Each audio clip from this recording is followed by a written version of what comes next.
അവൻ ഷർട്ട് മറിച്ചാണ് ഇട്ടിരിക്കുന്നത്. ഈ സെൻറ്റൻസ് നമ്മൾ അങ്ങനെ ഇംഗ്ലീഷിൽ പറയാതെ നോക്കാം.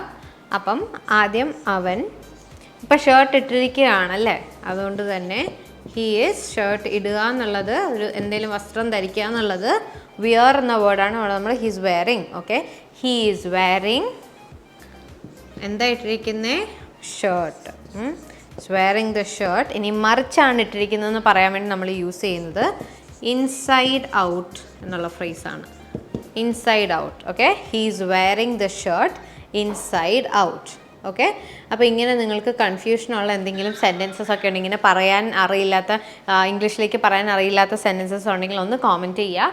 അതേപോലെ ഇതുപോലത്തെ ഇൻട്രസ്റ്റിംഗ് ആയിട്ടുള്ള കോണ്ടൻറ്റിന് വേണ്ടി ഈ പേജ് ഫോളോ ചെയ്യുക. കൂടാതെ നിങ്ങൾക്ക് ഇംഗ്ലീഷ് പഠിക്കാൻ താല്പര്യമുണ്ടെങ്കിൽ നമ്മൾ ഇംഗ്ലീഷ് കോഴ്സസ് പ്രൊവൈഡ് ചെയ്യുന്നുണ്ട്.